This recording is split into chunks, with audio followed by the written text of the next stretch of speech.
हम लोगों ने पढ़ा था ऑक्सीजन का महत्व और नाइट्रोजन का महत्व, कार्बन डाइऑक्साइड का महत्व हमने पढ़ा था।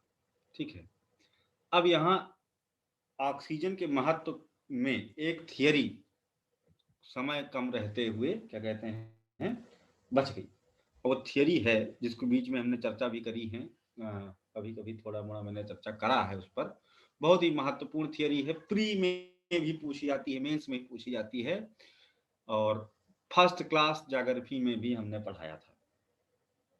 क्योंकि मैं हर चीज को उठा करके पीछे का आगे, आगे का पीछे सब समेकित करके बताता हूँ एक साथ, एक माला में पिरो करके, है ना, ताकि जब हमारा कभी सामना हो तो वो पहली बार ना लगे, है ना, देखा देखा सा लगे, तो हमारे दिमाग पर एक इम्पैक्ट डालता है पढ़ने का। यही सही टेक्निक होता है। ठीक है,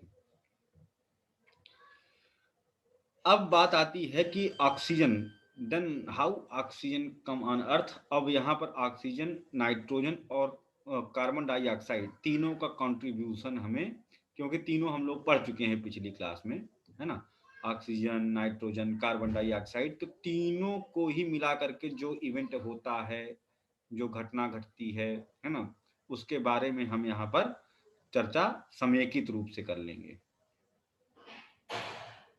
तो अब कौन सी बात है जिस पर तीनों जुड़ा हुआ दिखाई देगा, कौन सी इंसिडेंस है? एपी कोलमैन साहब का है, तो ये प्री में डायरेक्ट पूछा भी गया है, किसने दिया था? ह्यूरोनियन आइस एज।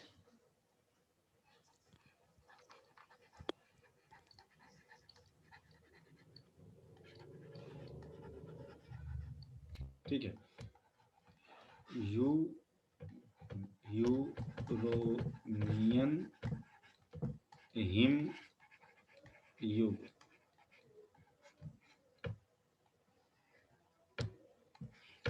ठीक है, ह्यूरोनियन हिमयुग की परिघटना। इसका दूसरा भी नाम है ग्रेट ऑक्सीडेशन इवेंट। ठीक है, ग्रेट ऑक्सीडेशन इवेंट, महान ऑक्सीकरण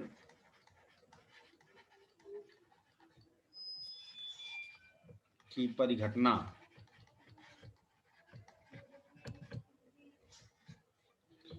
तीसरी बात इसी को कहते हैं आइस बॉल अर्थ इंसिडेंस, पृथ्वी हिम का गोला परिघटना।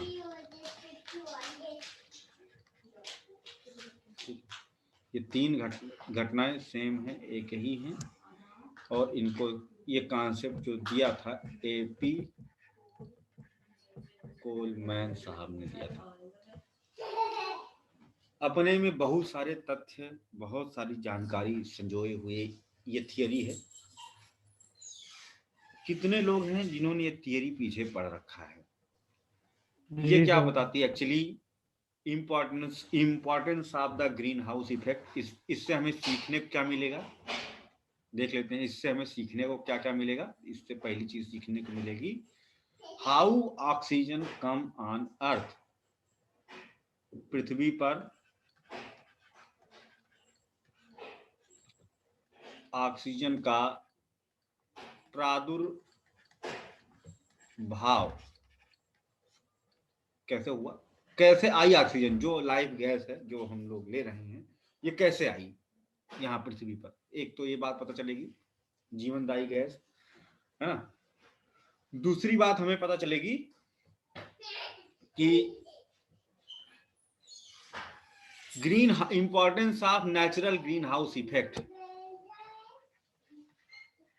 प्राकृतिक हरित गृह प्रभाव का महत्व। दूसरी इंपॉर्टेंट बात हमको ये पता चलेगी यहां से। तीसरी इंपॉर्टेंट बात पता चलेगी कि negative impact of natural lesion frost effect. ठीक है, प्राकृतिक प्राकृतिक लीडेन फ्रास्ट प्रभाव का नकारात्मक स्वरूप या प्रभाव। अब मैंने इतना रिजल्ट जो हमको मिलेगा इसको पढ़ने के बाद में, लेकिन उसके पहले हम जानना चाहते हैं कि हमने इसके पीछे कुछ बोला था, वो कितने लोगों ने सुना था, है ना? क्योंकि बहुत सारे लोग हैं जो कहते हैं कि हमको नहीं समझ में आया, है ना? तो कुछ हैं जो समझने की कोशिश करते हैं और समझ लेते हैं, कुछ हैं जो सुनते ही नहीं है, है ना? इसलिए हाँ अभिषेक बोलो। नहीं सर, पूछना नहीं है सर, आप पूछ रहे ना किसने पढ़ा, अभी बताया तो पढ़ा हुआ। अच्छा ठीक है, तुमने पढ़ा, ओके ओके ठीक है। अभी हम इस पर जो है केवल एक ही लोग पढ़े हो, सही सही सच्ची सच्ची बताना, नहीं तो स्टार्टिंग पढ़ी हुई है मैं भी पढ़ा हूँ सर। पढ़े सर, सब पढ़े याद हो, भी है। सभी लोग पढ़े हो, रितुल जी भी थे क्लास में, नहीं थे? मुझे इतना याद आ रहा है। थे सर थे। कौन सी वाली सर? यही वाली जिसमें हम ऐसे हल्का सा हिंट दिए थे थियरी की। अच्छा अच्छा, हाँ हाँ हाँ, वो था उसमें। करंट अफेयर्स की शुरुआती क्लास थी। नहीं, उससे हाँ, बहुत पहले। हल्का सा उसमें टच इसका दिया गया था।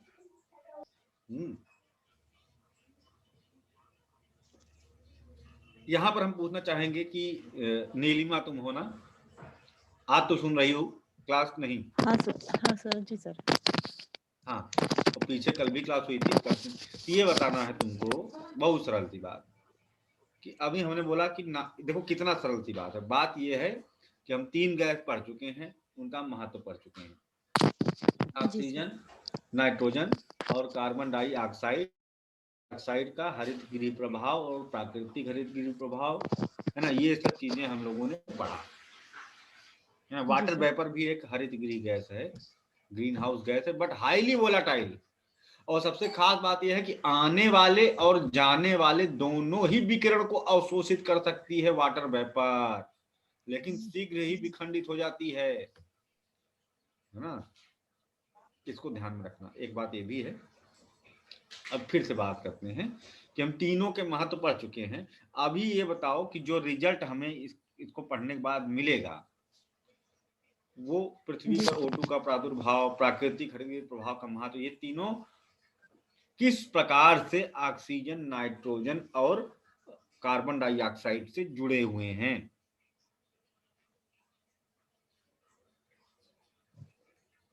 थोड़ा सा सोचो, जोर दो दिमाग पे हल्का सा। तुम ये ना सोचो कि हमको नहीं आता। एक तो तुम कैमरा ऑन करके बैठो, तभी तुम्हारे ऊपर कुछ प्रभाव पड़ेगा, है ना? इम्प्रूवमेंट तभी आएगा तब बैटरी चार्ज होगी, है ना? हाँ, अब तुम बोल सकती हो, अब बोलो। अब निगाह में हो ना, अब बुद्धि तभी खुलेगी जी सर। हाँ, जिनका कैमरा ऑन रहता है ना, जो दिखते हैं बीच बीच में, कभी दिख जाते हैं, बंद कर लेते बाद कोई बात नहीं, उन सब का इम्प्रूवमेंट हुआ है कि नहीं?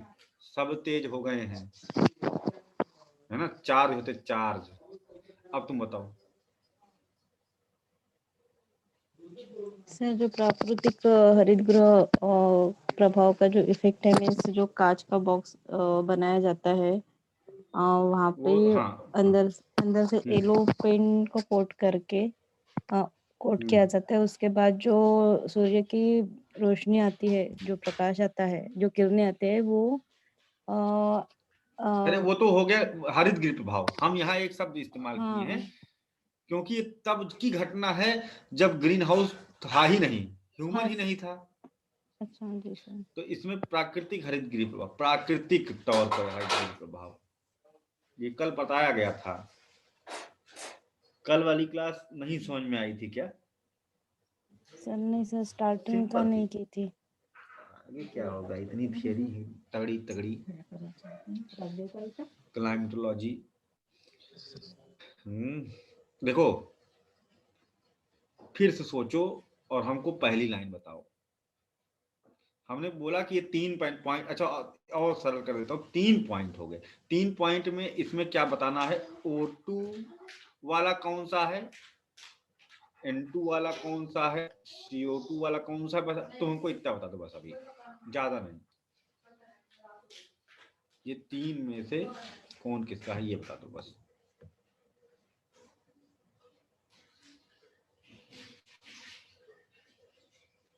कोशिश, तुम गलत बोल दो, कोई दिक्कत नहीं है, तुम बोलो।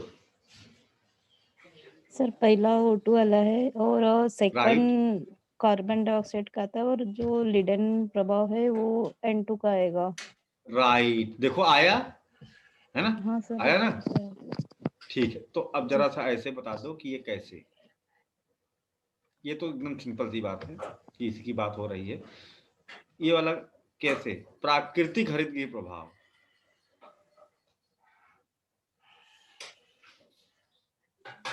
यहाँ कांच का घर ना बताना। नहीं सर, वो नहीं है। हाँ हाँ, ये वाला बताओ, हाँ। सोचो। ऐसा होता है ना, बाकी लोग को समझ में आ जाए।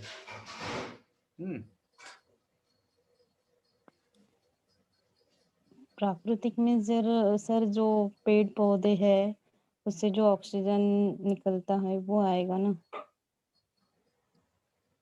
सर, वही बोल रहे ना।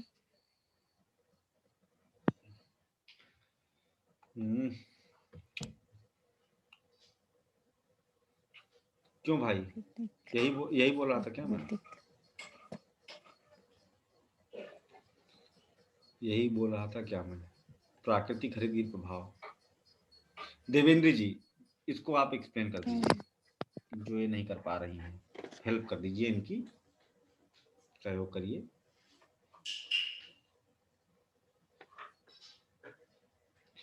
What is the natural green house effect? हाँ प्राची जी, अभी इनके बाद मौका लेते हैं। What is the natural green house effect?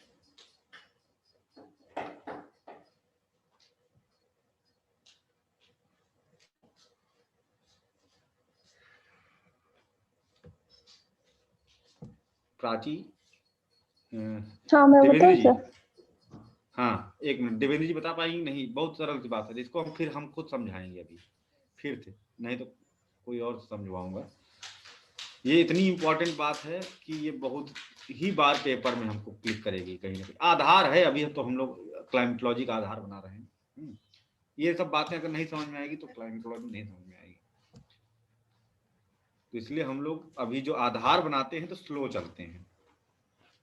हाँ सर, थोड़ा याद आ गया। जो सर O2 जो है वो 21% एटमॉस्फेयर में है। नहीं, गलत हो गया तुम्हारे, जो है बोलते ही हमें पता चल रहा है कि उत्तर सही है कितना गलत है ना। प्राची जी आप बताइए। सर ये जो गैसें हैं, carbon dioxide, carbon monoxide, chlorofluorocarbon और भी हैं, ये जो वायुमंडल में उपस्थित है, सूर्य से आने वाले किरणों को आने तो देती है, लेकिन जाने वाली बेस की लगभग 6 यूनिट ऑब्जर्व कर लेती है, जो कि बहुत ही आवश्यक है। और अगर इससे ज्यादा होता तो ग्लोबल वार्मिंग हो जाएगा। अगर नहीं हुआ इतना ऑब्जर्व तो सर्दियों में ठंडी बहुत हो जाएगी, गर्मी में गर्मी बहुत हो जाएगी। ये लगभग 15 डिग्री सेल्सियस बैलेंस बना के रखती है।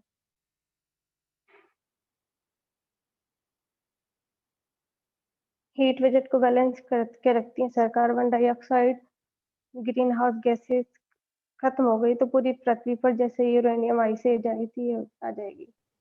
हाँ बिल्कुल सही बात है। यहाँ पर क्या है, एक्सीलेंट, यहाँ पर क्या है कि भाई देखो ये अर्थ है ना, तो सूर्य से सिंपली देखा जाए एकदम बहुत ही सरल तरीके से, एकदम मान लो एकदम सरल है ना। रुको उसके लिए हम दूसरा स्लाइड खोल लेते हैं और सरल बना देते हैं। आज दाजी उड़ा देंगे, आज हम ग्रीन हाउस इफेक्ट की बात खत्म है ना। आज कोई एक ऐसा बच्चा नहीं होगा जिसको इतना समझ में आए, ठीक है।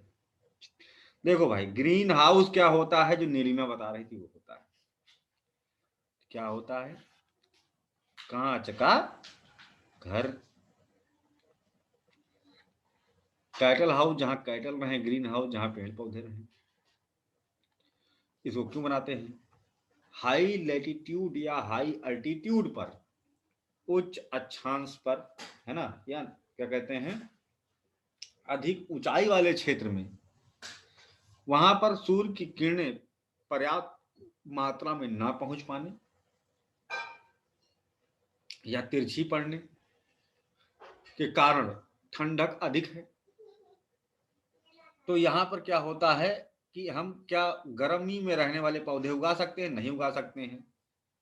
तो क्या किया जाता है कि रोशनी को आने देते हैं कि हाँ आ जाओ, लेकिन नीचे ये टकराती हैं तो लो फ्रीक्वेंसी लॉन्ग वेव में कन्वर्ट होंगी ही वैसे भी, और प्लस इसमें अंदर की साइड में रिफ्लेक्टिव पेंट की कोटिंग होती है, परावर्तक प्रकाश, परावर्तक रंग, जो मतलब कि ऐसा रंग जो परावर्तित कर दे, जैसे कि सिल्वर आयोडाइड, जिंक सल्फेट, जेडएनएस, है ना, इस तरह की लेपनी कर देते हैं। तो उससे क्या होता है, ये लौट जाती हैं टकरा करके, वापस लौट जाती हैं। तो इससे क्या होता है, जो इनके वापस लौट जाने से धीरे धीरे इनकमिंग बहुत कम है, लेकिन कैद हो गया है हीट, है ना। तो इससे क्या होगा कि इसका तापमान अंदर का बढ़ जाएगा। आर्टिफिशियल मैनर में हम यहाँ पर ट्रॉपिकल क्लाइमेटिक कंडीशन, उष्णकटिबंधीय जलवायु की दशा बना देंगे, है ना। अब यहाँ पर ऐसे पौधे भी हम उगा सकते हैं जो गर्मी में उगते हो, गर्म क्षेत्रों में उगते हो, यानी हिमालय पर बैठ करके आप आम खा सकते हैं, है ना। तो ये लाभ है इसका। लेकिन अब नेचुरल ग्रीन हाउस इफेक्ट देखते हैं क्या है।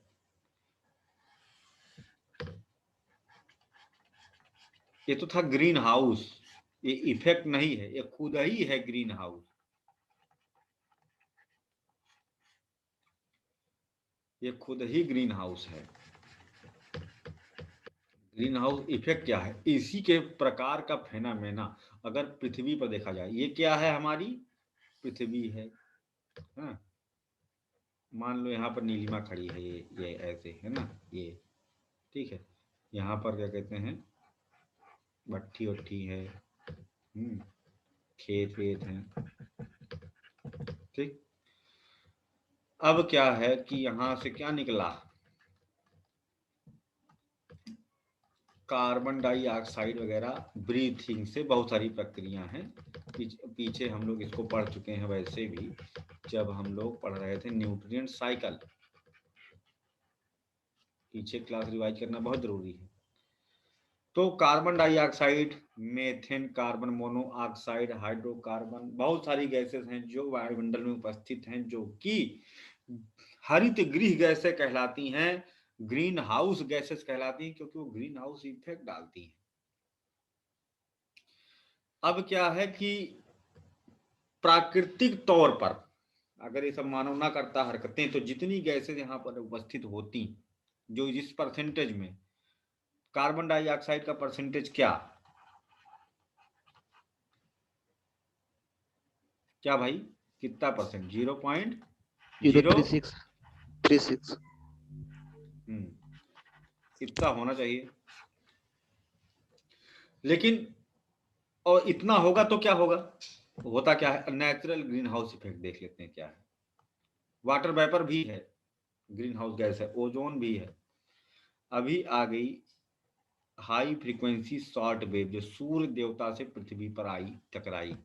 ये है, तो अच्छे से बना देता, सूर्य देवता,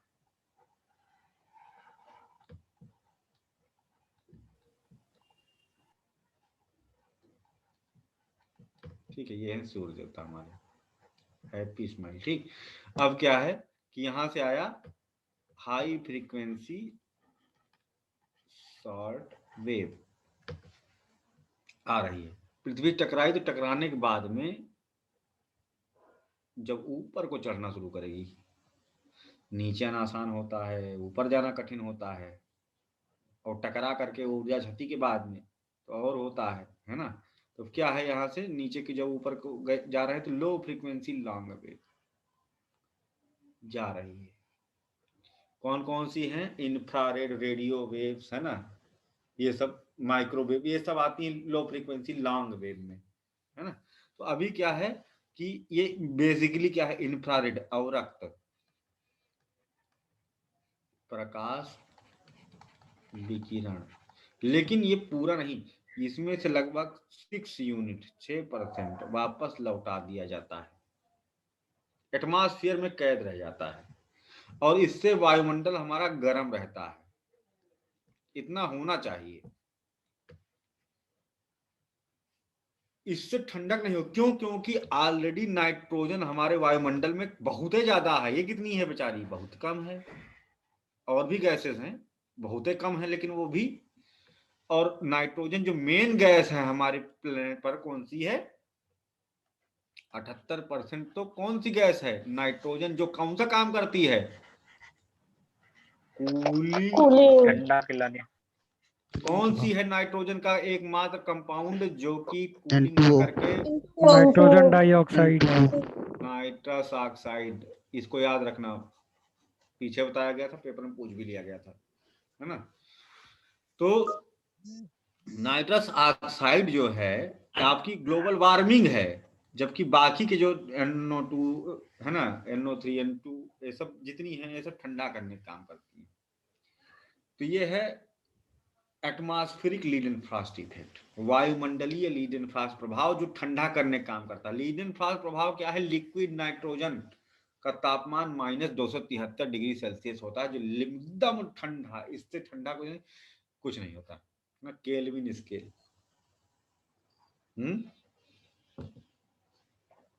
केल्विन पैमाना को जानते हैं? केल्विन पैमाना, केल्विन, फैराड, क्या कहते हैं, डिग्री सेल्सियस, फारेनहाइट।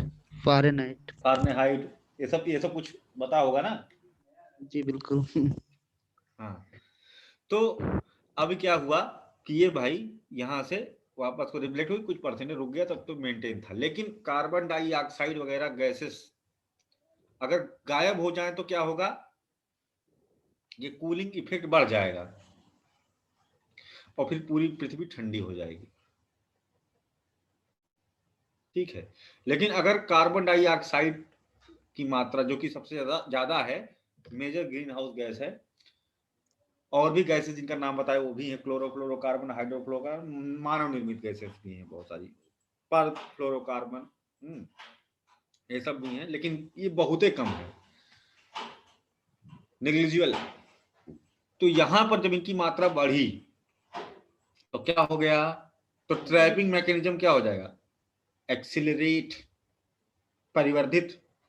पहले 6% करती थी, फिर 6.1, फिर 6.5, फिर 7%, फिर 8%, फिर 10% करने लगेगी। फिर उसी के साथ में क्या होगा? पहले हीट रुक रही है ना, तो फिर पूरी पृथ्वी गर्म होती जाएगी, और इसे ही तो कहते हैं क्या? Global warming. वैश्विक ऊष्मन, जो कि एक वैश्विक समस्या है। इसके दुष्परिणाम क्या क्या देखने को मिलेंगे? एक्सटिंक्शन ऑफ द स्पीसीज, प्रजातियों का विलोपन, पहला। हिमालय पे बाढ़ें आएंगी। नहीं, तुम नहीं बोल सकते हो राहुल ये बात, देखो वो बोल रहा था, तुमने क्यों बोल दिया? हाँ, तुम अब से बोलो। हाँ बताया है सर, हिमालय पिघलेंगी, बाढ़ें आएंगी, बाढ़ खूब ज्यादा आ जाएगी हिमालय पिघलने से। प्रेम का सैलाब ही उमड़ पड़ा यहाँ तो, है ना। नदियों का स्तर बढ़ जाएगा, तालाबों का, समुद्रों का, महासागरों का स्तर बढ़ जाएगा, तो छोटे छोटे द्वीप डूब जाएंगे, तटीय शहर डूब जाएंगे, चक्रवात तूफान की गति बढ़ जाएगी, हाई प्रेशर लो प्रेशर ज्यादा बनने का डिफरेंस। हाँ, पहाड़ों की ऊंचाई तेजी से कम होगी, क्यों? विंड स्पीड बढ़ जाएगा ना सर, इरोजन एक्सीलरेट हो जाएगा, राइट। और दूसरी बात, चक्रवातों की गति क्यों बढ़ जाएगी? हाई मतलब ज्यादा टेम्परेचर डिफरेंस रहेगा लैंड और सी का। राइट, सही बात है। तो ये सब चीजें होंगी। ठीक है, इसका दुष्परिणाम देखने को मिलेगा पूरी पृथ्वी को। इसलिए लोग जो है प्रोटोकॉल करते रहते हैं, आए दिन कुछ ना कुछ हर साल होता रहता है ना। तो ये था वैश्विक ऊष्मा। लेकिन अभी हम इसको देखें कि अगर मान लो ये कम हो जाए, अभी तो हम लोग हैं तो कम होने नहीं देंगे, है ना। अभी चिंता नहीं है, क्योंकि हम लोग हैं पोल्यूशन फैलाने के लिए, है ना। कोई कुछ नहीं कर पाता तो बीड़िए पी लेता है, उससे कंट्रीब्यूट कर देता है, कुछ ना कुछ कंट्रीब्यूट कर रहा है, कहने का मतलब, है ना। लेकिन जब कोई नहीं था तो कार्बन डाइऑक्साइड घट जाए अचानक से, और तो पूरी पृथ्वी पर नेचुरल ग्रीन हाउस इफेक्ट जो है वो क्या हो जाए, गायब हो जाए। मतलब गायब तो पूरी तरफ नहीं, कमजोर हो जाए।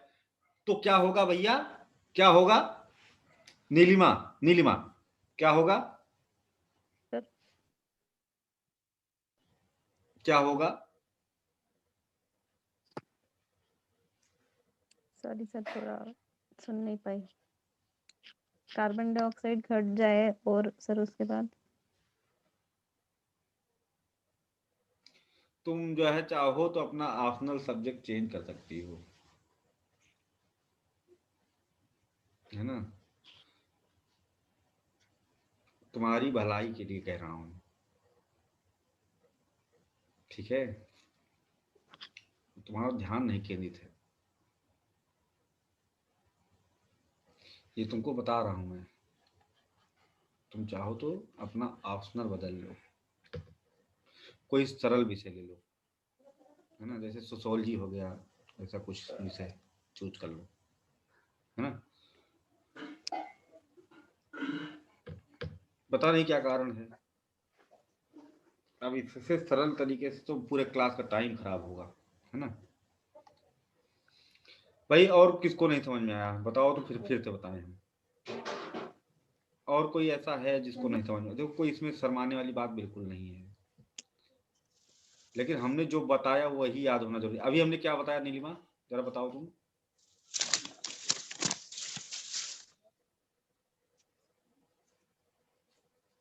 क्या बताया हमने, क्या बोल दिया था अभी? चलो लीव इट। हाँ तो बताओ कि आगे चलते हैं अभी हम लोग। तो यहाँ पर क्या है कि जब हम आते हैं अब फिलॉसफी पर, तो हुआ क्या कि ये घटना है 2.3 बिलियन से 3.3 बिलियन ईयर्स अगो, है ना। 1 बिलियन में 100 लाख। इसमें क्या होता है, एक ऐसा ऑर्गेनिज्म, पहले क्या था, हमारी पृथ्वी क्या थी, बैगनी धरा के नाम जानी जाती थी, पर्पल अर्थ।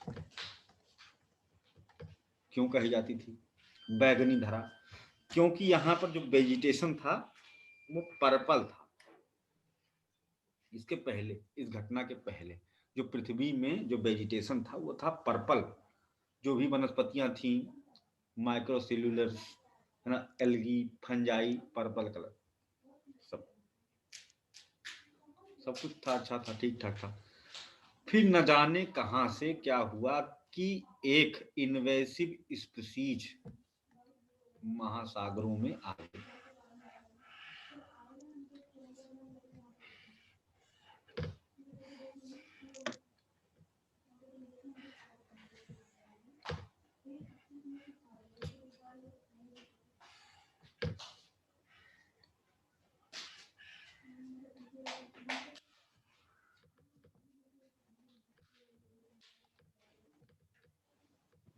ओशन है महासागर।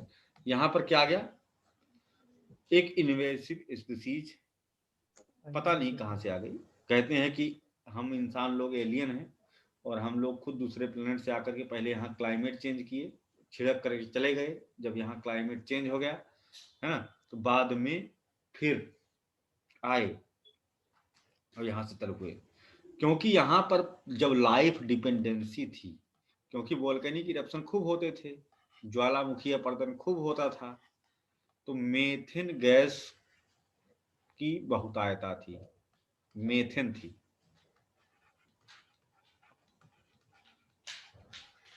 मेथेन। और जो लाइफ डिपेंडेंसी थी वो किस पर थी?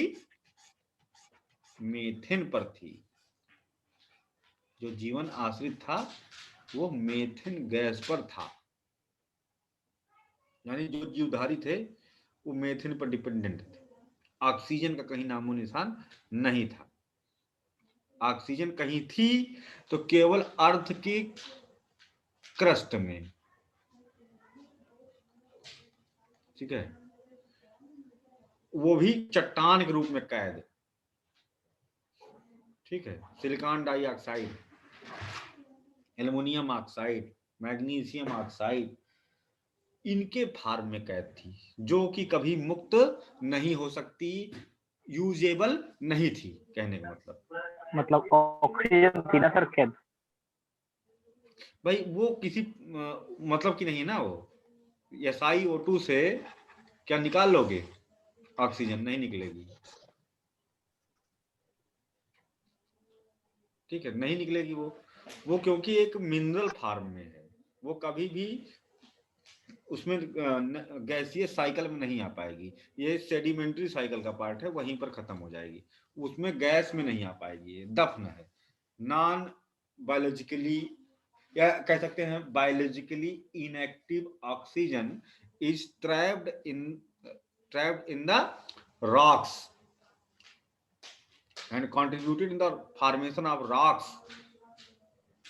लेकिन क्या है, any organism is unable to utilize this locked oxygen, this is the useless for all of us, ठीक है। all of मतलब कि हम सभी जितने जानवर हैं, है ना, जितने भी स्पीशीज हैं, सबके लिए, है ना। ऑक्सीजन कमी हो गई तो पत्थर खिला दिया, अरे भाई इसी में सिलिका है यार, कोई दिक्कत नहीं, खा ले भाई, ऑक्सीजन कमी ठीक हो जाएगी। किसी का ऑक्सीजन सिलेंडर की प्रॉब्लम हो रही है, अच्छा तुम सांस नहीं ले पा रहे, नहीं लो पत्थर खा लो। ये जानते हो क्या है? SiO2 बना हुआ है। हमारी हमने पढ़ा जागृति क्लास में, टेस्ट है हमारी, SiO2 बनी हुई है, कोई दिक्कत नहीं, खा लो। रेत में मंडी को सेड़ दी। क्या हुआ? रेत और मिट्टी का जो ढेर है उसमें पकड़ा और मंडी को सेड़ दिया। लो लो ऑक्सीजन, वो वाला सिस्टम नहीं है ना। तो ऑक्सीजन O2 के फार्म में यहाँ पर होनी चाहिए, जो कि अभी है ये नहीं है। O2 के फार्म में तभी हो सकती है जब वो प्लांट प्रोड्यूस करे, तो कहीं पर ऑक्सीजन है तो इसका मतलब वहां पर जीवन है, ये क्लू है। बाकी कोई गैस है तो कॉन्फिडेंस से आप नहीं बोल सकते हो कि वहां जीवन है, लेकिन ऑक्सीजन है तो आप वहां कॉन्फिडेंस से बोल सकते हो कि यहाँ पर लाइफ है। लेकिन अभी यहाँ पर ऑक्सीजन नहीं है। फिर होता क्या है भाई, ये भी बात अभी यहाँ पर नहीं लिखना है कि मानो एलियन है, कहीं और से आया है, ये सब बात लिखनी नहीं है आपको, ठीक है, क्योंकि ये प्रमाणित नहीं है और थियरी देने वाले ने भी ऐसी कोई बात नहीं कही है। कोलमैन साहब ने ऐसा कुछ नहीं कहा है, तो हम अपने मन से वहां नहीं लिख देंगे, ठीक है। अप्रमाणित बातें न जाने कहां से, ये तो हमने आपको बता दिया कैसे क्या हुआ होगा, बाकी है ना, हमको भी इस पर कोई बहुत कॉन्फिडेंस वाली बात नहीं है, वो अलग बात है।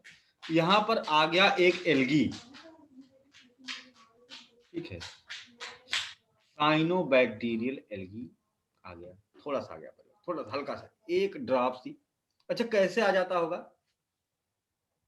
कैसे आ जाता होगा? एक तो ये मैं इसलिए कह रहा हूँ, डिनाई कर रहा हूँ कि हो सकता है मानव ने ही इसको आकर के डाला हो, हाँ, क्योंकि इन चीजों को चेंज होने में इतना ज्यादा समय लगता है कि ऊपर कहीं मान लो किसी प्लेनेट पर लाइफ होगी तो वहां पर मान लो मिस्टर AI जो है इस पे, अच्छा आज का मुद्दा भी यही था, अभी इजराइल ने एलियन सिग्नल कैप्चर किया, तो पहली बार अर्थ ने किसी एलियन के द्वारा भेजा गया सिग्नल कैच किया। इसके पहले भी कैच किया था लेकिन वो वेरीफाई नहीं हो पा रहा था, है ना, क्योंकि सिग्नल में क्या हो रहा था कि वो 15 दिन पर ऐसे कुछ करके है सिग्नल आता था, यहाँ एक पार्टिकुलर फ्रीक्वेंसी पर आता था, ठीक। और ये आ रहा 2008 से। फिर क्या हुआ कि ये लोग ऑब्जर्व करते थे, फिर उन्होंने उसी पर्टिकुलर फ्रीक्वेंसी पर 2008 में सिग्नल भेज दिया था, क्योंकि सिग्नल तो किसी भी दूसरी चीज से भी आ सकता है। फिर क्या हो गया, अचानक से ये सिग्नल का बिहेव चेंज हो गया, ये जल्दी जल्दी आने लगे, फिर और जल्दी आने लगे, यानी कि someone want to communicate with us। लेकिन अब यहाँ पर बात यह है कि हम तो बहुत सारा प्रयास किए, अपना सिग्नल कभी वहां तक नहीं पहुंचा पाए, है ना। लेकिन कोई ऐसी सभ्यता है जिसने अपना सिग्नल हमारे तक पहुंचाया, और हम जैसे भेजते हैं तो उसका ट्रांसमीटर यानी कि उसका आवृत्ति का क्षेत्र यहाँ तक है कि वो हम जैसे भेजते हैं वो उसको ऑब्जर्व कर ले रहा है। इसका मतलब वो हमसे एडवांस टेक्नोलॉजी है, तो ये हमारे लिए थ्रेट है। हम मानवों के लिए वो खतरा है। सभ्यता हमारी फ्रेंड नहीं हो सकती है कभी भी, है ना। वो हमें कीड़ा मकोड़ा भी समझ सकती है। जैसे लोग तल के खा जाते हैं चिकन, वो हमको इस लेवल पर भी देख सकती है कि इनकी बुद्धि मुर्गी के बराबर है। तो उसको सिग्नल उग्नल भेजना वजना ऐसा फालतू काम नहीं करना चाहिए, है ना। क्योंकि बार बार रिपीटेटिव सिग्नल अब भेजने लगा, इसका मतलब ये है कि ये एक खतरा है ना। खैर, मिस्टर ए मान लो किसी ईयर में आए और यहाँ पर एलगी छिड़क के चले गए और जा करके अपने प्लेनेट पर बता दिए कि मैं आज इस सन में छिड़क के जा रहा हूँ। 1 बिलियन ईयर्स के बाद इनका द्वारा जहां दर्ज किया गया डॉक्यूमेंट है सुरक्षित रहे, ये बहुत बड़ी बात है। जब तक पृथ्वी का क्लाइमेट चेंज हो तब तक उनकी बात जो वहां पर वर्णित, वहां सभ्यताएं वहां बदलती, हर जगह बदलती, फिर वो आ जाएं, एक अलग सी बात है। देखो इसके और भी तरीके हैं। जैसे ठोस पिंड की बमबारी पृथ्वी पर होती है, जैसे कि ठोस पिंड, जैसे उल्का पिंड हो गए, है ना, उल्का पिंड हो गए और बहुत चीजें हो गई जिनकी बमबारी पृथ्वी पर होती है, वैसे ही तरल पिंडों की बमबारी भी पृथ्वी पर होती है। गैसों की, जैसे सोलर फ्लेयर क्या है, गैस है, वाई। ठोस उल्का पिंड आ गए, धूमकेतु आ गए, गिर गए, तो तरल की भी बमबारी होती है। तरल पार्टिकल्स बहुत छोटे छोटे दूसरी जगहों से, है ना, आकर के गिरते हैं और जिनमें होता है कुछ ऐसा, कुछ डिफरेंट, जो कहीं एडजस्ट हो जाता है। ह्यूमन के करने ना करने तो कुछ नहीं, है ना। हम कह रहे हैं कि ह्यूमन ने सेटलमेंट ऐसे आगे करता जाता है, तो हम कह रहे हैं पहले प्लेनेट पर ह्यूमन ने सेटलमेंट कैसे किया होगा, पूरे अनंत ब्रह्मांडों में पहला सेटलमेंट ह्यूमन का जब कभी हुआ होगा तो उसने कैसे किया होगा। अगर जब हम इस लेवल पर सोचेंगे तो पता चल जाएगा कि मानव का अस्तित्व क्या है ना। ये नेचर ही करती है। तो ये हुआ, कुल मिलाकर के ये आ गया। इसका नाम क्या है, साइनोबैक्टीरियल एल्गी, नीला हरा शैवाल। Extreme coloniser aggressively colonise the oceans, है ना। बड़ी ही तीव्रता के साथ में इसने महासागर पर अतिक्रमण करना प्रारंभ कर दिया, फैलता चला गया भैया, फैल रहा। देखो ये देखो, देखो फैल रहा। एल्गी से होती है एल्गल ब्लूम।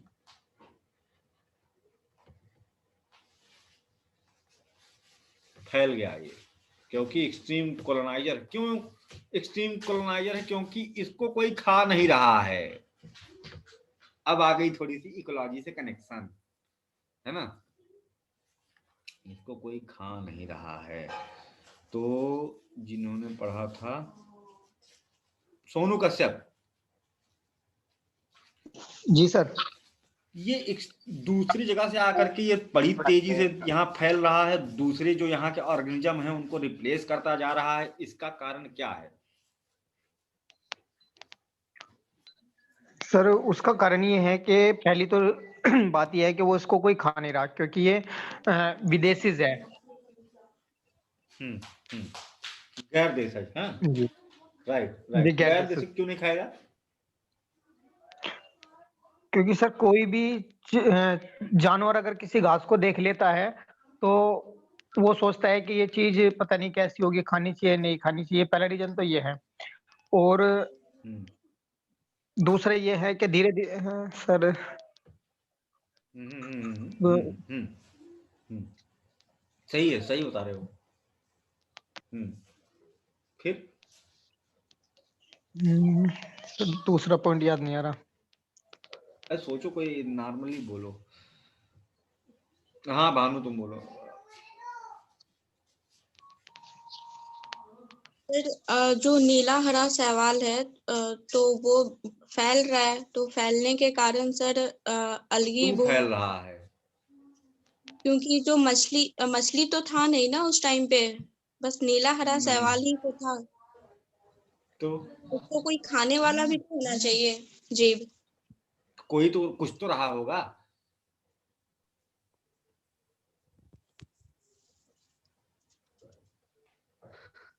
बताएं शिवेंद्र, सर? शिवेंद्र नहीं भाई, तुम नहीं। हाँ, और कोई बता सकता है? मैं मिहिर गलत है। तुम्हारा गलत हो गया मिहिर। फाइटोप्लैंक्टन नहीं थे, मतलब फाइटोप्लैंक्टन एल्गी खाते हैं। ठीक है तो तुम्हारा ठीक भी है तो लोचा हो रहा है, घबरा रहे हो। फाइटोप्लैंक्टन एल्गी खाते हैं। हम्म, चलो भाई, बस दो ही लोग हैं। अच्छा, अभिषेक है। हाँ बताओ। सर ऐसा है ना सर, जिनको ये खाते हैं एल्गीज जो आए थे, तो इनको तो वो तो खा लेते थे, लेकिन इनके खाने वाले वो जो इनके भक्षक थे वो पृथ्वी पर वहां पर उस समय थे नहीं। तो मतलब क्या था, इनकी संख्या बढ़ रही थी और जो वहां पर थे उनकी संख्या घट रही थी, इसलिए राइट फैलते चले गए। भाई, इनका नेचुरल प्रेडेटर नहीं है। अभी अचानक से तुम्हारे सामने कुछ ऐसी चीज ला के रख दी जाए जो तुमने जीवन में कभी देखा ना हो। या तुम किसी जंगल में गए, वहां पर कोई एक पेड़ दिखाई दिया, ठीक है, जो कि तुमने उस जंगल में कभी नहीं देखा था, उसमें फल लगे हुए हैं, थोड़ा सा अजीब सी पत्तियां हैं, अजीब सा है, तुम तुरंत उसको उठा खा लोगे? खाओगे?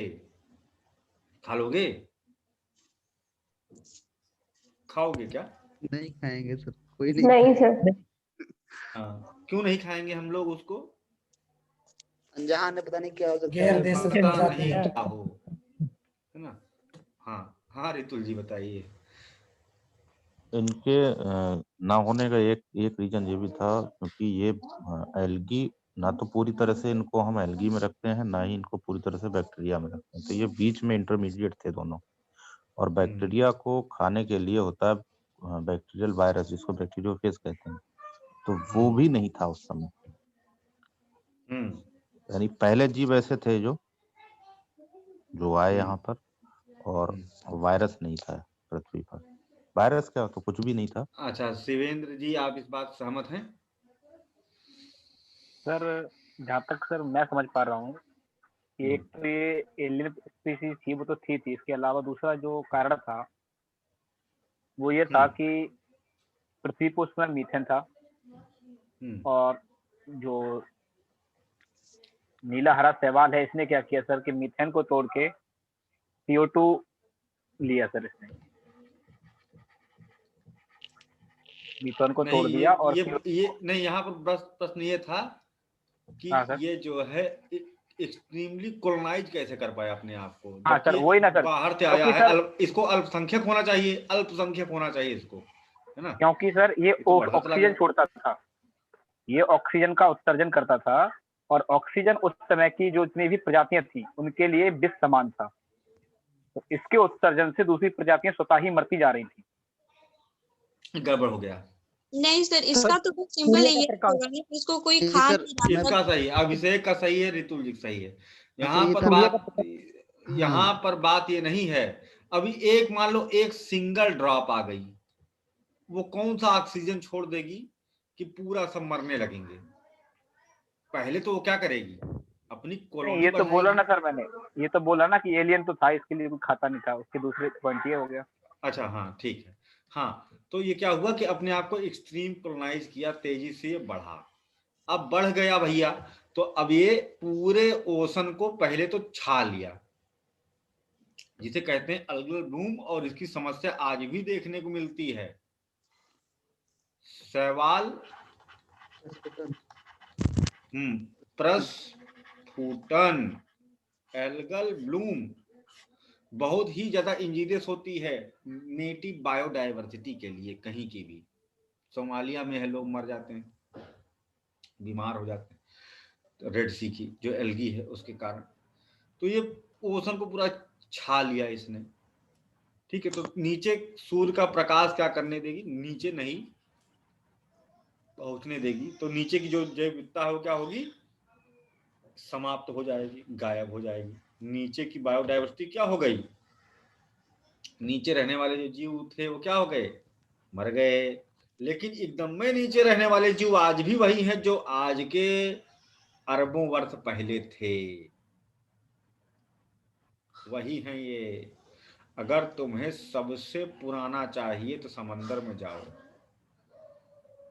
ठीक है, क्योंकि उन्हें प्रकाश पर डिपेंडेंसी है ये नहीं है। वो जियोथर्मल हीट लेते हैं, केमोसिंथेसिस होती है वहां, ठीक है। वहां पर थर्मोबैक्टीरिया होते हैं, उनसे लाइफ साइकिल चलती है। अब ऊपर से सूर्य की रोशनी न होने के कारण मर गए जीव जंतु। प्लस ये ऐसा था कि ये पहले तो मेथेन को तोड़ता था, ठीक है, मेथेन को तोड़ता था। काहे में तोड़ता था, कार्बन डाइऑक्साइड और वाटर वेपर में तोड़ता था,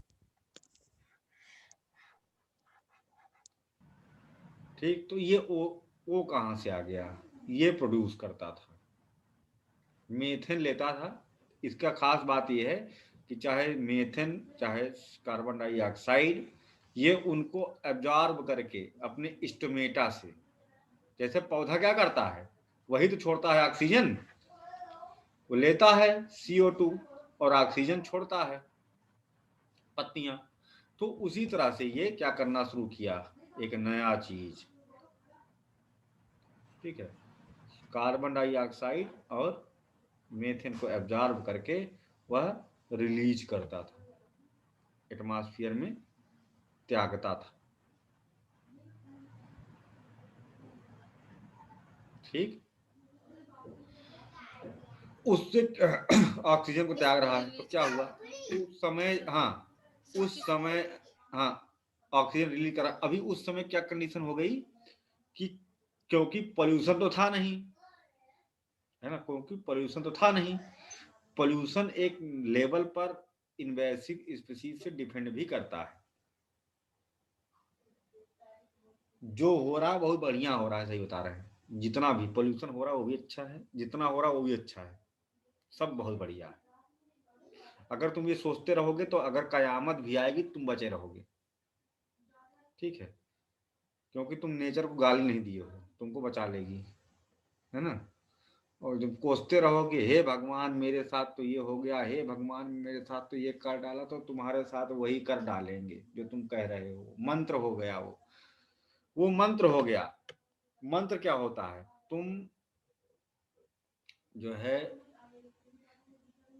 दिन भर, अगर दिन भर में अगर 5 बार 10 बार ये बात बोलो कि मैं बहुत सफल इंसान हूं, मैं बहुत हैप्पी हूं, कुछ दिन तक, हफ्ते भर तुम लोग महसूस होगा कि मैं जो बोल रहा हूं या बोल रही हूं, तुम्हारा मन कहेगा अरे फालतू बोल रहे, कहाँ हो तुम, है ऐसा आइए नहीं।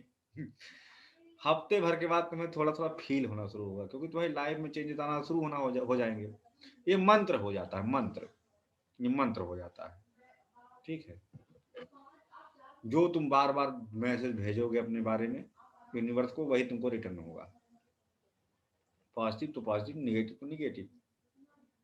तुम जितना नेचर को एक्सेप्ट करोगे उतना तुमको वो एक्सेप्ट करेगी, है ना।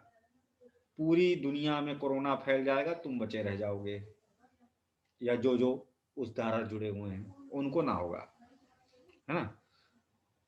कोरोना तो छोड़ो, कयामत, अरे हम कह रहे हैं कि एक बंदा था जो कि हिरोशिमा में जब बम ब्लास्ट हुआ है, है ना, वहां भी बच गया, वहां भी बच गया। तो वहां पर जाकर के वो सूखे कुएं में गिरा, थोड़ा चोट लगी, चोट का इलाज कराने के लिए 2 दिन बाद पहुंचा, क्योंकि यहाँ पूरा सीज हो गया था, बगल में नागासाकी पहुंच गया कि वहां हॉस्पिटल होगा। जैसे वहां पहुंचा तो अपनी आंखों के सामने उसने हॉस्पिटल को गिरते हुए देखा, लोग मरते हुए, क्योंकि वहां पर दोबारा फिर बम ब्लास्ट हो चुका था, न्यूक्लियर, और उसको उठा के सूखी खाई में पटक दिया गया, फिर बच गया, है ना। तो ये सब मिरेकल होते हैं, मिरेकल, जहां तुम सोच नहीं सकते वहां से मिरेकल शुरू होते हैं। खैर, तो यहाँ पर जो बात होती है वो यह है कि खत्म हो जाएंगे, क्योंकि अभी ये क्या करेगी, ऑक्सीजन जो कि पॉइजन है उसको रिलीज करेगा। उस समय की एटमॉस्फेरिक कंडीशन के लिए ये ऑक्सीजन क्या थी, विष थी, जहर, क्योंकि नई गैस आई है तो ये जहर थी, तो बहुत सारे ऑर्गेनिज्म वहां पर मरना शुरू कर दिए। ठीक है।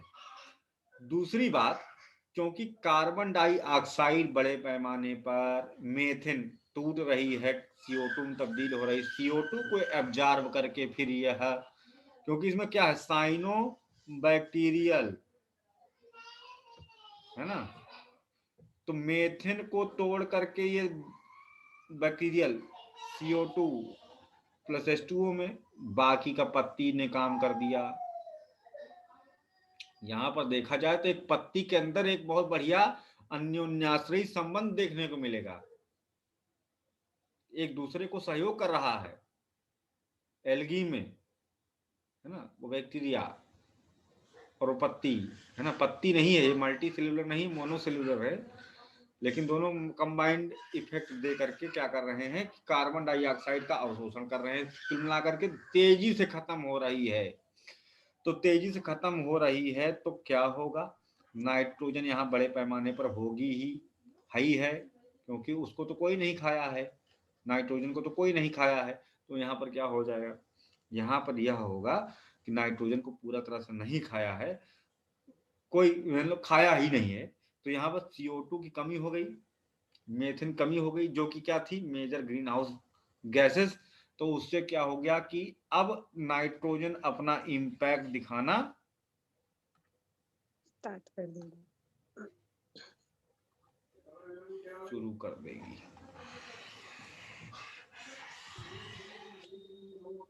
प्राकृतिक हरित गृह प्रभाव क्या हो गया, खत्म हो रहा है, हुआ, देखे तो क्या हो गया, प्राकृतिक लीडिंग फास्ट प्रभाव नकारात्मक,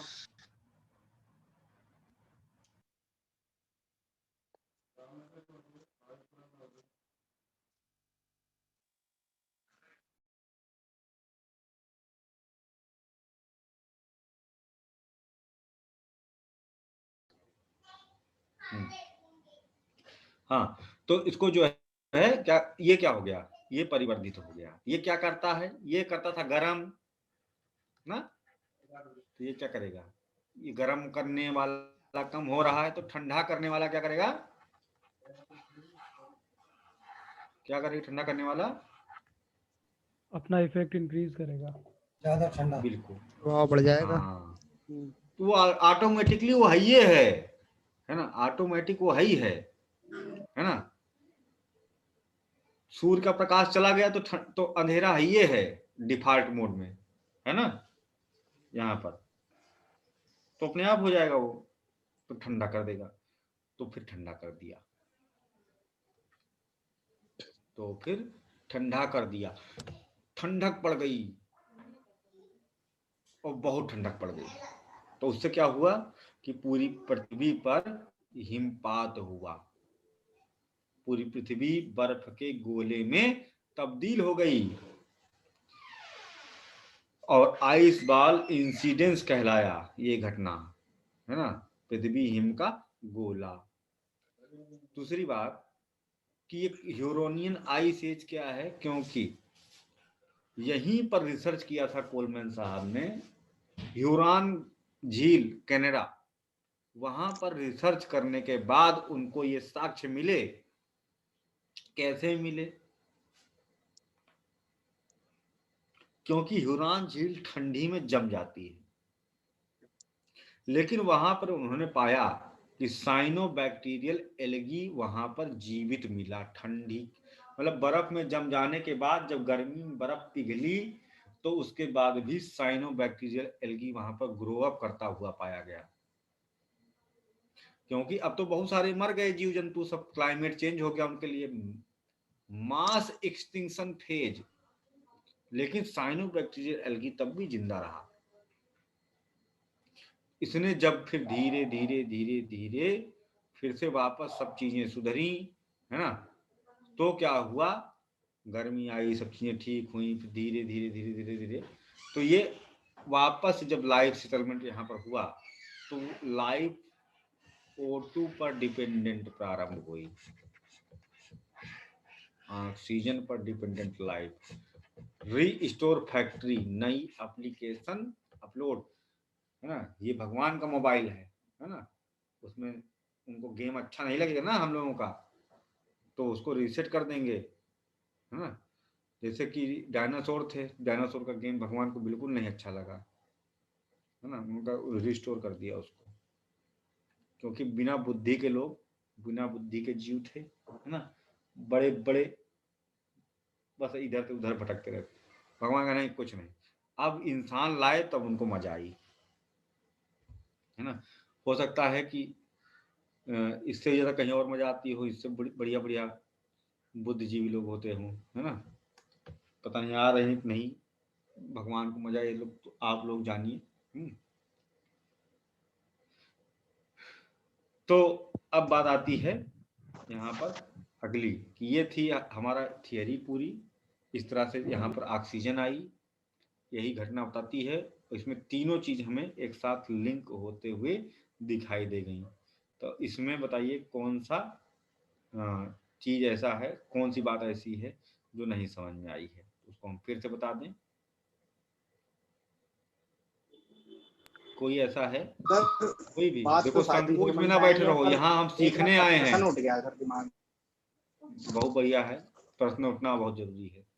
प्रश्न उसी दिमाग में उठता है जिसका दिमाग होता है ना। हाँ बताओ, या फिर वो सर्वज्ञ होता है, सर्वज्ञानी, कि उसको जो है सर्वज्ञानी ना हो तभी, या तो उसको पता है वो सब चीजें, पूरी कॉन्सेप्ट क्लियर है ना, तो उसको भी नहीं होता है। बाकी जिसको दिमाग होता है, खोजी होता है, उसको आता है प्रश्न। हाँ पूछिए।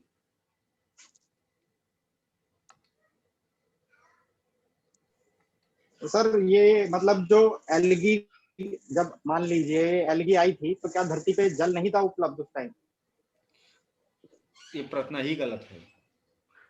नहीं, मैं सर केवल एक डाउट आया दिमाग में, ये कैसे आ गया, जब मैं ऑलरेडी नीला नीला बनाया हूं ना, तो ये पानी है, पानी है ये, यानी पानी भरा नहीं है सर, मैं ये पूछ, पानी है।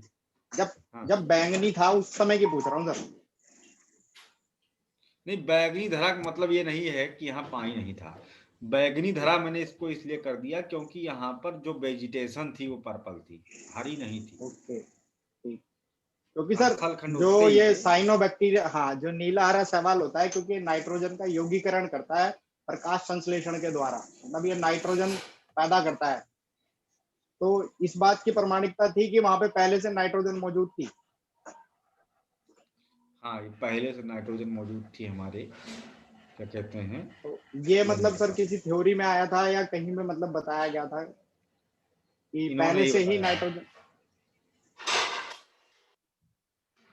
यहाँ नाइट्रोजन गैस पहले से उपस्थित थी, बाकी ये कहाँ कहें क्या नहीं ये नहीं। चलो ठीक है। नहीं मैं सर थोड़ा कंफ्यूजन हो गया सर, एक्चुअली जियोथिया वाला उसमें थोड़ा सा दिमाग लगाया तो मैं सोचा डाउट, वो बहुत पहले की घटना थी, तो इसीलिए मैंने कहा सर पूछ लेता हूं। घटना थी, सही है सही है, ठीक है। ये देखो कंडीशन अब सही हो गया ना, अब डाउट क्लियर। फिर बाद में कैसा हो गया, हरा हरा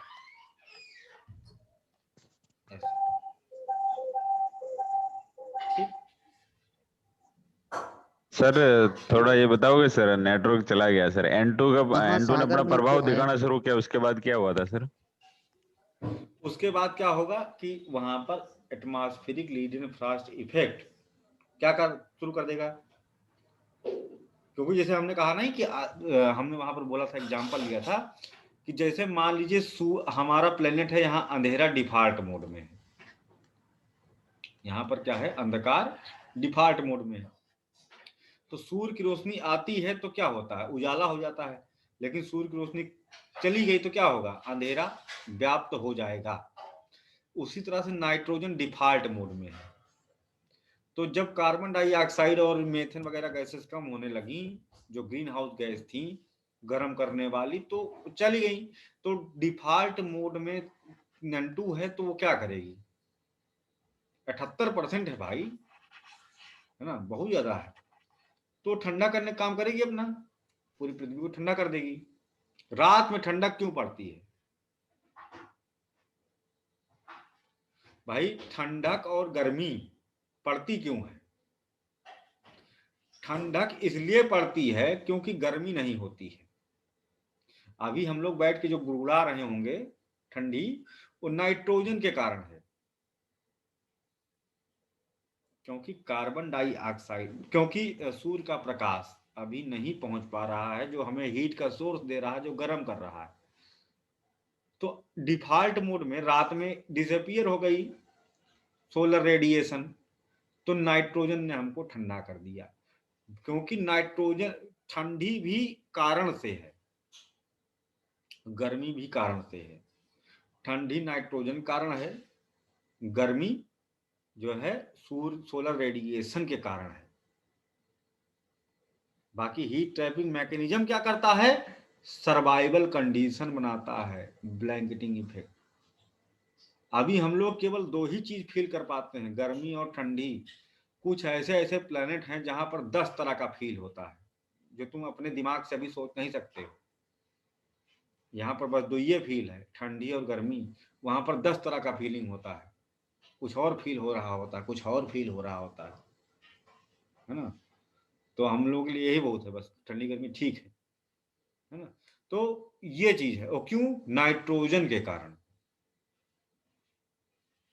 क्योंकि नाइट्रोजन यहाँ है। अब सोचो कि अगर नाइट्रोजन भी ना हो, सोलर रेडिएशन भी ना हो, तो क्या फील होगा?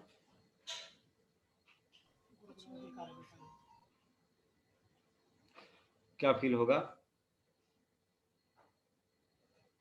पृथ्वी के अंदर के बॉडी के तापमान में जो जितना तुम्हारा है ना, उतना बाहर भी एकदम कमरे में रहे तो जो फील होगा वही फील होगा, ठीक है।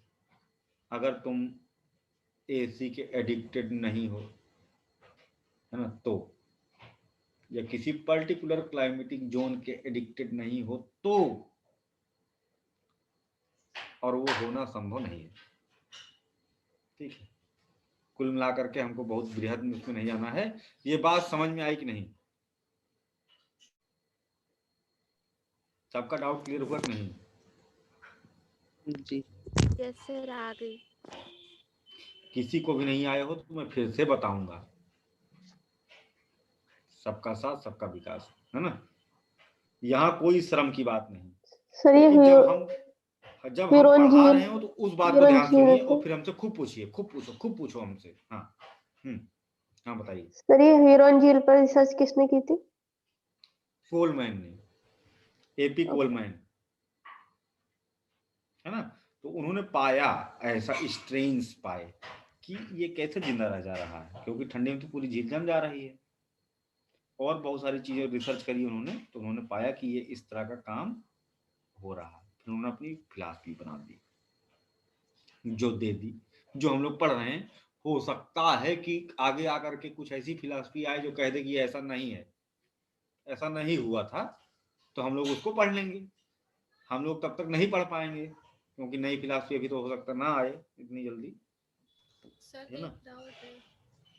क्योंकि हम खुद रिसर्च अब नहीं कर रहे हैं, हम दूसरे रिसर्च पढ़ रहे हैं।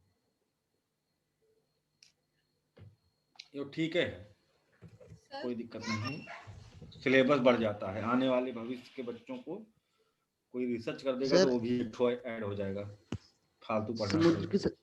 सर समुद्र की सतह पर सबसे लास्ट में कौन सी जीव पाए जाते हैं? थर्मो बैक्टीरिया, क्या बताया था? नहीं, डीप सी क्रिएचर्स हैं जो कि डिपेंडेंट होते हैं एकदम गहरे महासागर में। क्या होता है कि वहां ऑक्सीजन वगैरह की जरूरत नहीं है, कुछ न नाम दिया सूर्य था के प्रकाश की जरूरत है। तो यहाँ पर ऊपर खत्म हो गए होंगे, उनको कोई मतलब ही नहीं, वहां अंधकार हमेशा है। वहां जो पृथ्वी की इनर हीट है, आंतरिक ऊष्मा, इनर हीट, उससे उनको हीट मिलती है, उनको नहीं मिलती है। जो यहाँ बैक्टीरिया होते हैं छोटे छोटे, उनको मिलती है थर्मोबैक्टीरिया। उनका भक्षण करने वाले थोड़ा से और, उनका भक्षण करने वाले थोड़े से और, उनका और, फिर थोड़ा सा और छोटे किन्ने से कीड़े, फिर उनसे थोड़ा बड़े कीड़े, फिर उनसे बड़े, फिर बहुत बड़े, फिर बहुते बड़े, फिर बहुत ज्यादा बड़े, इतने ज्यादा बड़े कि ऊपर कहीं नहीं होंगे। लेकिन ये पूरी लाइफ साइकिल यहाँ पर जो चल रही है, नीचे चल रही है, और वो डिपेंडेंट है, fully dependent on the geothermal heat. यानी यहाँ पर फोटोसिंथेसिस पर लाइफ डिपेंडेंसी नहीं है गहरे महासागर में। यहाँ पर प्रकाश संश्लेषण से लाइफ नहीं चलती है, यहाँ पर किससे चलती है? केमोसिंथेसिस, या जिसे बैक्टीरियोसिंथेसिस भी कह सकते हो, रासायनिक संश्लेषण। हाँ, ये होता है यहाँ, इस पर डिपेंडेंसी है लाइफ की। ठीक, जी सर। चलो भैया, हाँ तो ये बात खत्म हो गई, थियरी भी खत्म हो गई इसी के साथ साथ।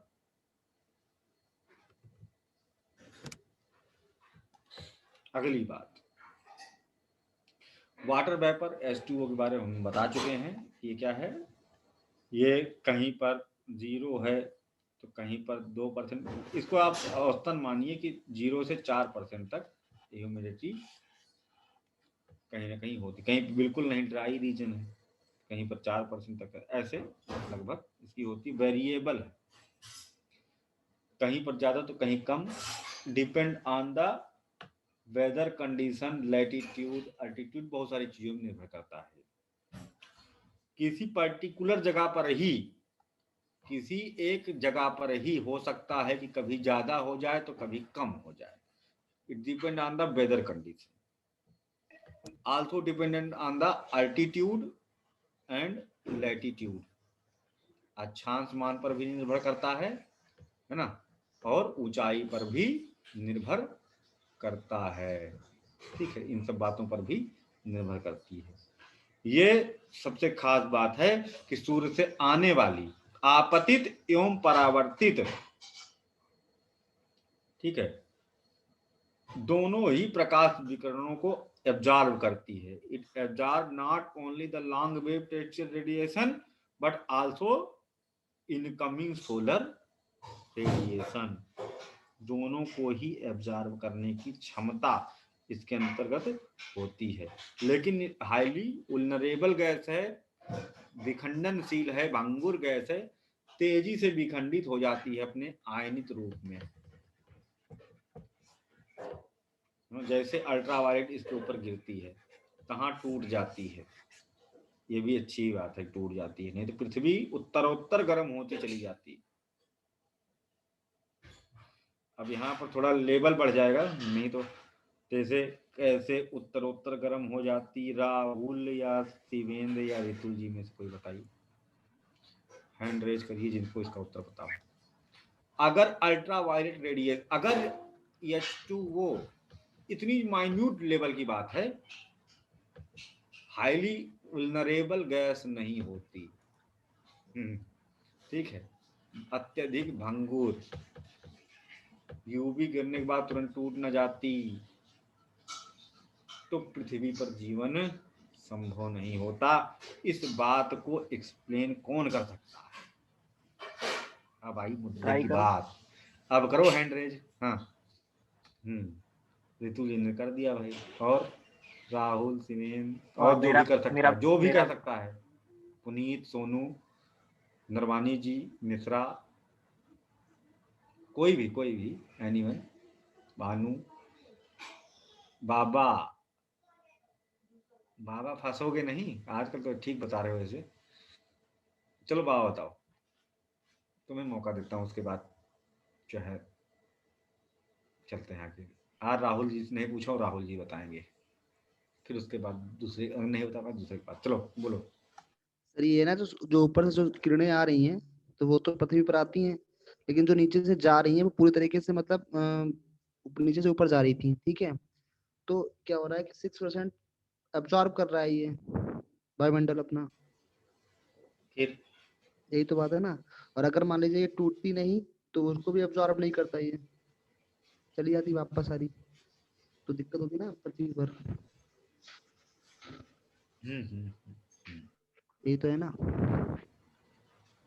इसके अलावा भी बहुत सारी गैसें हैं जो कि ग्रीन हाउस इफेक्ट मेंटेन कर लेती। हाँ मेंटेन तो कर लेती, लेकिन सर ये तो दोनों काम कर रही है ना, बात ये है।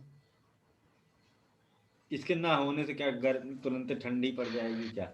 और गैसें नहीं है क्या? और कैसे तो है।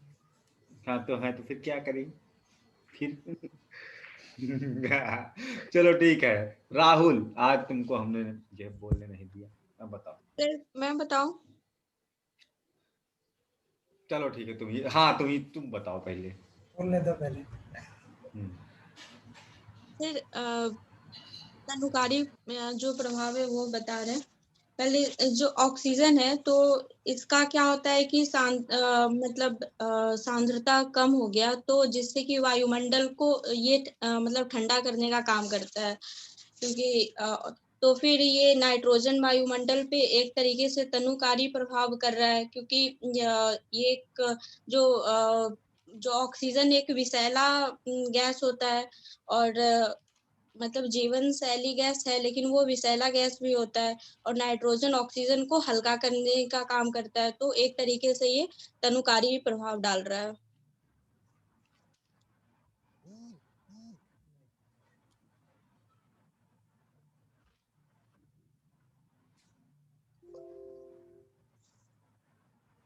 हेलो, हाँ आ रही आवाज, आ रही है। सर म्यूट है अभी, बताएंगे कुछ।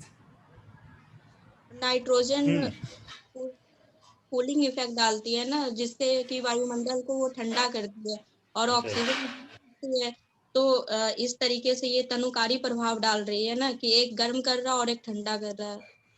रे बाप, ऐसा हो गया है क्या? हो सकता है तुम्हारा सही हो, लेकिन बताएंगे इसको जो है। हाँ राहुल जी बताइए। सर इसमें क्या होता है, जैसे सूरज से आने वाली जो भी तरंगे रहती है, जब पृथ्वी से टकराने के बाद वापस जाती हैं, तो ये जो वाटर वेपर्स अवशोषित करना शुरू कर देते हैं।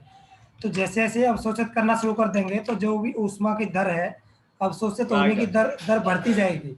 तो जैसे जैसे दर बढ़ती जाएगी, गर्मी बढ़ेगी तो वाटर वेपर्स बढ़ेंगे। जितने ज्यादा वाटर वेपर्स बढ़ते जाएंगे उतनी ही ज्यादा क्षमता से वो ऊष्मा को अवशोषित कर पाएगा।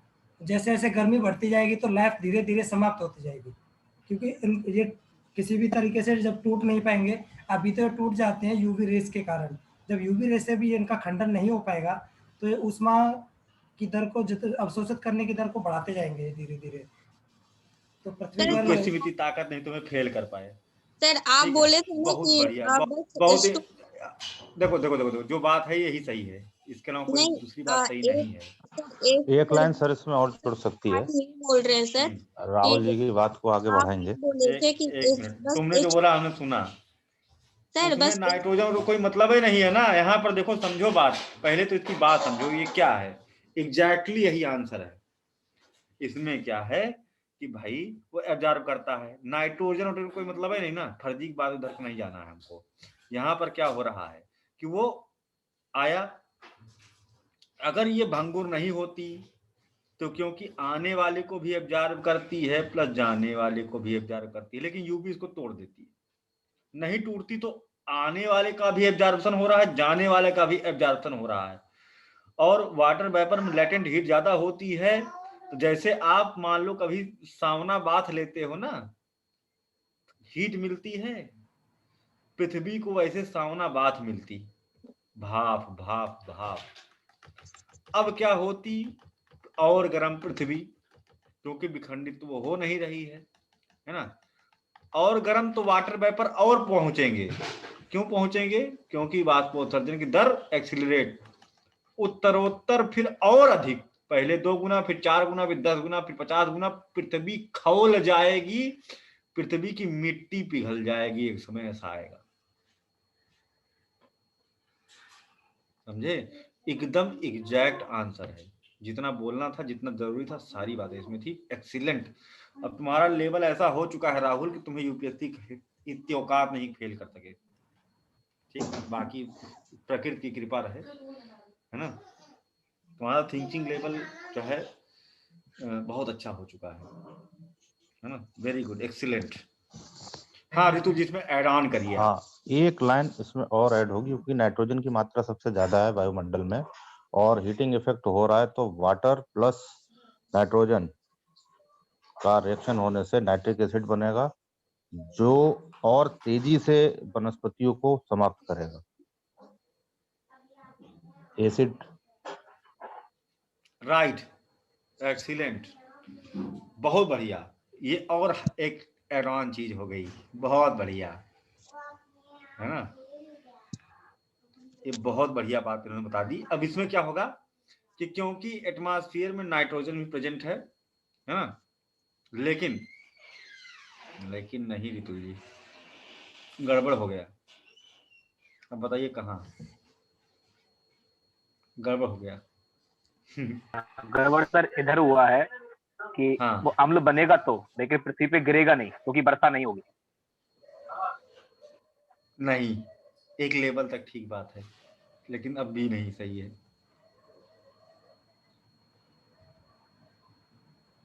अब भी नहीं सही है। डीप लेवल पर जाकर के सोचो, कोई बता सकता है क्यों नहीं सही है ये? ऋतुल जी का कॉन्सेप्ट और स्टीवन जी ने उसमें संशोधन किया, वो भी नहीं सही। ऋतुल सर एक बार बताना फिर से क्या था? मतलब इसमें क्या नाइट्रिक एसिड नहीं बनेगा? नाइट्रिक एसिड बनेगा तो वो भी तो खतरनाक है एक तरीके से इनिशियल स्टेज में।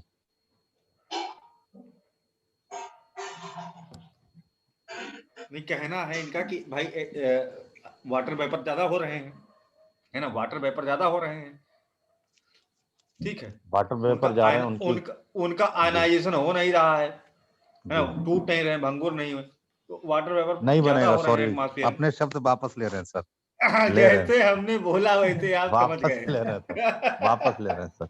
आयनित नहीं हो रहा है सर, क्योंकि नाइट्रोजन आयनित हो रहा है। अच्छा, हाँ समझ गए जी सर। चलिए ठीक है, लेकिन और कोई समझ पाया हो? ठीक है, और कोई समझ? गुड़िया, तुमने हैंड रेज किया था, हाँ बताओ। सर गलती से दोगी? अच्छा तो ठीक, हम तो खुश हो गए थे सर। जो अभी ऋतुल सर ने बोला कि वापस ले रहे हैं, तो इसका मतलब यही तो था कि जलवाष्प आयनित नहीं हो रहा है और सब कुछ आयनित हो जा रहा है। नहीं, हमने हल्का सा हिंट दिया, वो समझ गए। हमारा इनका मानसिक बात होती है आजकल, है ना। तो फिर अगर ये नहीं था सर तो मुझे समझ में नहीं आया। अगर सर ये नहीं था तो मुझे समझ नहीं। हाँ यस सर। नहीं, सही समझे आप, आयनाइजेशन नहीं हो रहा। सही समझे आप। जब वो आयनों में टूट ही नहीं रहा है तो रिएक्शन कहाँ से करेगा? भाई देखो कैसे होता है रिएक्शन। इनका कहना था कि यहाँ पर नाइट्रोजन उपस्थित है, दोनों मिलकर के HNO3 बना लेंगे, ऐसा होता नहीं है, क्योंकि ऑक्सीजन है, नाइट्रोजन है, तड़ित झंझा हुई, fixation of nitrogen in atmosphere कैसे होता है? वायुमंडल में नाइट्रोजन का स्थिरीकरण कैसे होता है नरवानी जी, कैसे होता है वायुमंडल में नाइट्रोजन का स्थिरीकरण कैसे होता है? एक तो बिजली चमके, तड़ित झंझारे, खूब बादल, है ना, चमके। देखो नाम आ गया शिवेंद्र का आज, है ना। तो बादल टकराए आपस में, खूब बिजली चमकी, बादल बादल हैं, तो क्या हो गया, बादलों टकराने से तुम्हारी ऊर्जा बढ़ा रहे हैं तुम्हारा नाम ले लेकर, है ना।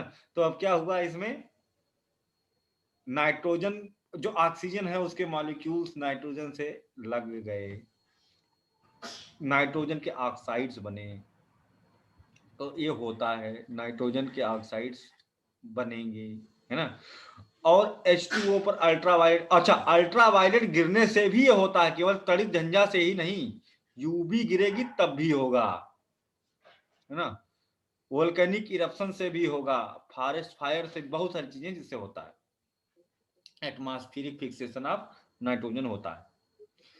फिर दूसरी बात यहां पर आती है कि H2O पर इन्होंने कहा कि H2O जाएगा, अगर वो भंगुर नहीं, अगर वो भंगुर नहीं तो वो यानी कि H2O बनी रहेगी, यूवी गिरने से टूटेगी नहीं, नहीं टूटेगी तो NO2 का H2O से रिएक्शन नहीं होता।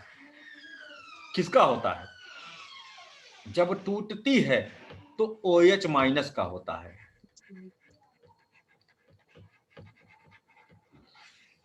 तो कंप्लीटली उल्टा था। तुरंत एक बार तो हमने लगा कि हाँ सही है, लेकिन जब मैंने दिमाग लगाया तो मुझे लगा कि नहीं, एकदम टोटली डिफरेंट है। और रितुल जी खुद समझ गए हल्की सी हिंट से। हाँ, लेकिन तो वही तो सर बोला अब था पॉइंट कि आयनित नहीं होगा। पॉइंट और सर निकल आया आपकी बातों से। अब उलझा रहे हैं आप लोग, हाँ बताइए। नहीं, अब चलिए उलझा नहीं खेलिए, रहे हमें कोई अब खेलिए, हमको अब मजा आ बात रही और है। सुलझा रहे हैं। अल्ट्रावायलेट तो नहीं डिकम्पोज कर रहा है, इसको आयनाइज नहीं कर रहा है, लेकिन तड़ित झंझा वो अगर चमकता है तो वहां पर तो ये डिकम्पोज होगा, या नहीं, वोल्केनिक अगर इरप्शन हो रहा ये है। भंगुर नहीं है तो वो भी नहीं कर पाएगा। नहीं, अगर ये केवल अल्ट्रावायलेट का अगर केवल नहीं नहीं, भंगुरता की बात है फैक्टर, यहाँ। अगर हम मजबूत हैं तो चाहे हमको मिस्टर ए आके मारे, चाहे मिस्टर बी आके मारे, ठीक है कि नहीं। इसका मतलब सर ये हो रहा है, जो हीट ये बहुत जनरेट हो अच्छा रही है है कि ये उसमें भंगुर है। कहीं ना कहीं अल्ट्रावायलेट रेडिएशन होता होगा। किसमें, वो तोड़ करके डिस्चार्ज हो जा रही है ना। नहीं, वो तो जो उसको केमिकल बॉन्ड तोड़ने में डिस्चार्ज हो गई, अब वो जो एनर्जी है उसकी चार्ज फॉर्म में है।